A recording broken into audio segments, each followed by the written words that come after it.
I had a client, a woman's dress shop.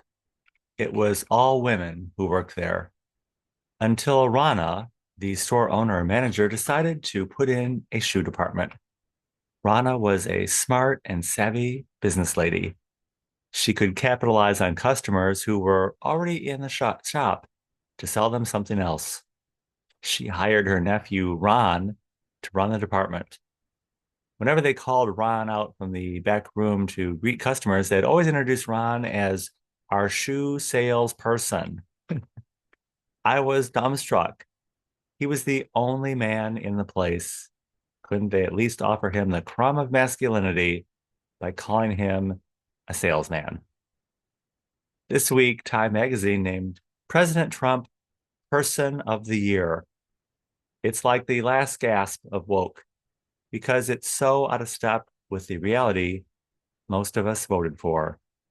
The reality where society and culture serve us, the people, best, and not serve a social agenda, social justice program of a government or church or community action group. Social cultural norms are the narrow framework we give reality to manage life. It's our dominion, not an agenda to be managed. When the civil rights movement started in this country, they already had the gay rights movement lined up to roll out right behind it. God's not an agenda or a government program. He's a mighty fortress, the right man on our side, the man of God's own choosing. President Trump has been selected as the Time Magazine Man of the Year because he is the man of the year, the man of our time, and the man of this moment. Welcome. Welcome to Conservative Coffee Hour. I'm Stanley Smith at Conservative Coffee Hour. We've been following the story for 4 years now.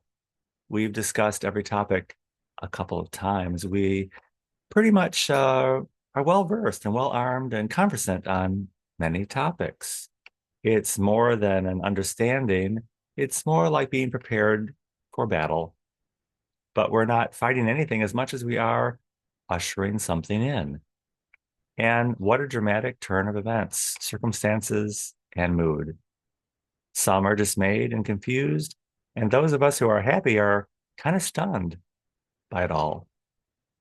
God always enters in a specific time and place through real people. Some people supported Caesar, King Herod, and Governor Pontius Pilate. Some people even voted for them and were crushed and dejected when they were voted out of office. But eventually, a new reality emerged. It was a slow rollout that happened person to person and soul by soul. In the process, there was reformation. We need to let old systems die away now and let the new emerge. Last week, we had the assassination of healthcare executive, which unleashed a startling narrative about a lot of anger with the healthcare system in this country. Most people have their own personal bad experiences and just assume it's just them and don't share or burden others with their problems. But this was an important conversation we should have been having before it developed into tragic consequences. Managing a problem by ignoring and suppressing it are counterproductive.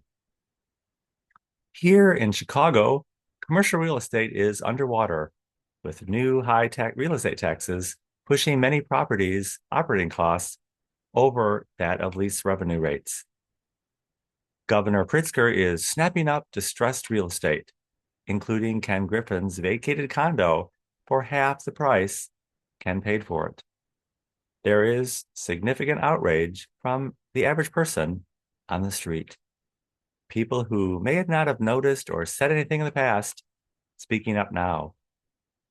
On the Saturday Call, constitutional expert Paul Engel told us recently that we have a lawful duty to speak up and report wrongdoing. If we say nothing, then we're implicated. To some extent, we've all been guilty for not standing up and saying anything, but it's been a slow rollout. Luckily, in the last election, there was pushback and a strong rebuke. And now we have the man of the year. The right man is on our side, but it's only a start. We all have a gift to offer, and we need to offer that now and going forward. Some are contemplating and considering working in the administration and envisioning what that would look like and what they would do.